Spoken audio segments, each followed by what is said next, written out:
welcome to World of Doctors, where we doctors answer your medical questions. So, today is another new day, and I tweeted last night about asking me and Dr. Jinel some COVID-19 related questions that you guys would want to know the answers to, right? I mean, who wouldn't?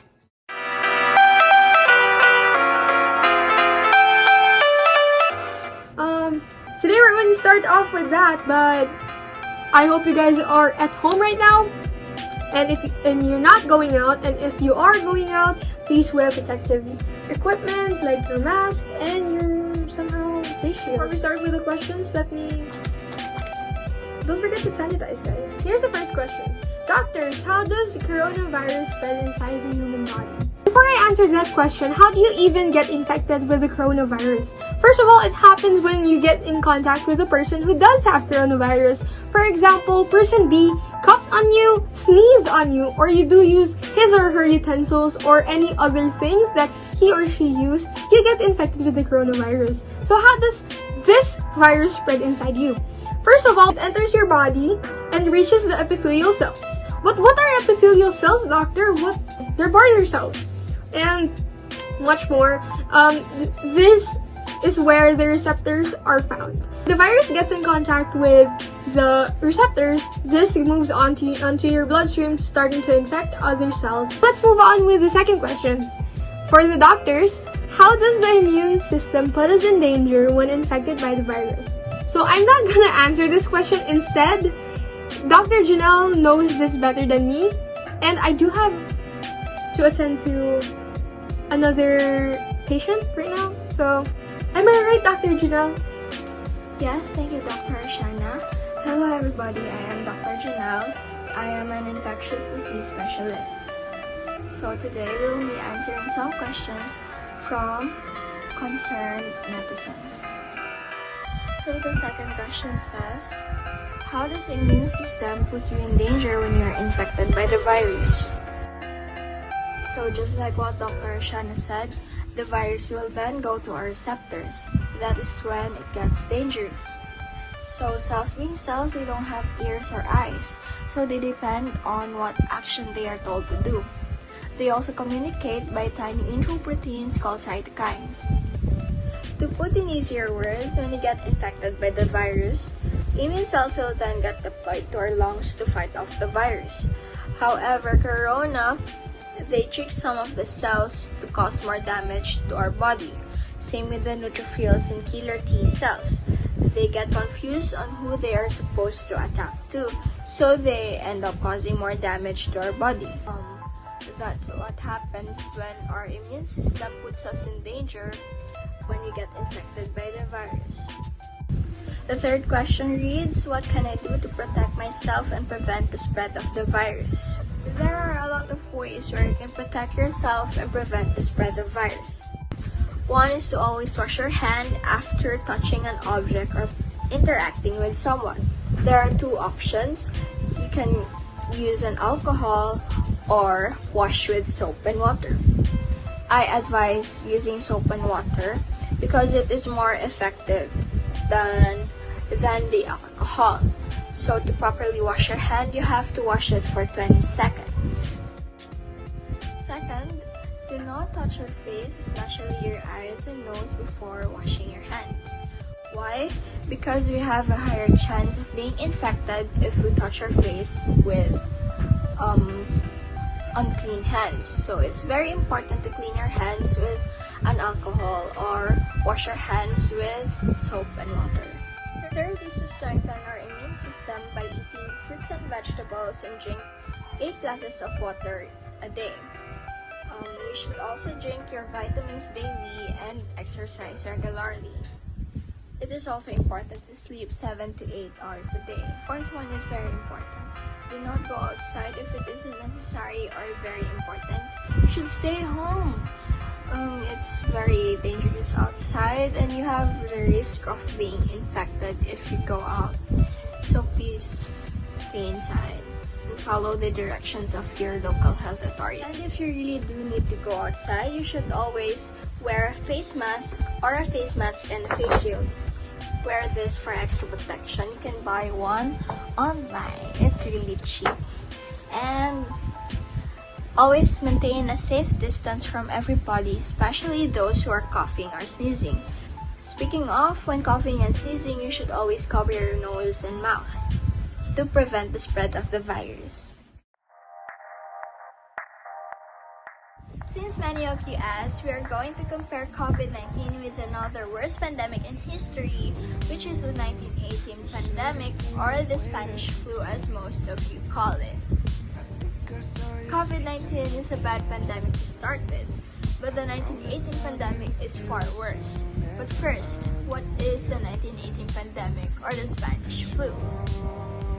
The 1918 pandemic or the Spanish flu is caused by an H1N1 influenza A virus. It lasted for about 15 months from the spring of 1918 to early 1919. In those 15 months, it already infected 500 million people. That is 1/3 of the Earth's population by that time. That is a lot. And it also killed about 50 million people. I hope we don't go that far. So please stay home and protect yourselves. We already explained the coronavirus earlier, so I won't explain it further. Anyway, we prepared a pie chart and a graph for you to understand it here. As you can see on the screen, there is differences between the two pandemics. One is for their infected cases. For coronavirus, as of May 2020, the infected cases reached over 5 million people worldwide. And for the Spanish flu, the infected cases reached over 500 million people in total. Big difference, right? The two also have differences in their death tolls. For coronavirus, the death toll reached 340,000 people as of May 2020.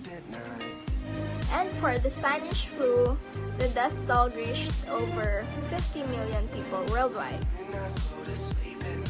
With their differences cited, the two also have their similarities. One, they are already considered as a pandemic because the two already infected millions of people worldwide. Two, they both have flu-like symptoms. I mean, Spanish flu is a flu, but you get what I'm trying to say, right? Lastly, they mostly kill those who are already elderly or are already sick to begin with. And now here we have the graph comparing two's infected toll. The infected toll for the coronavirus is high, but not as high as the Spanish flu. As you can see, the chart flashed on the screen shows the COVID-19 cases during a fast and slow pandemic. So we can put this into a situation. When President Rodrigo Duterte hasn't approved yet of the enhanced community quarantine, we are experiencing a fast pandemic since cases are going up and up and up. And when he did approve of the ECQ, we suddenly went into a slow pandemic, meaning there are cases, however, it doesn't go as rapid. Anyway, before I forget, there are people here who have something to tell you guys. Hello everyone, I am Alexi Baldonade and I will speak on behalf of the students and everyone who studies are affected by the COVID-19. I am but a mere student whose only wish is to finish school and graduate. But this virus has put a stop on it. We only wanted to learn effectively, and let's be honest, online classes aren't helping that much either. Some of us doesn't have access to the internet, some doesn't even have gadgets to use. So please, don't force us to attend your classes. It is not our fault that we can't study the way you want us to.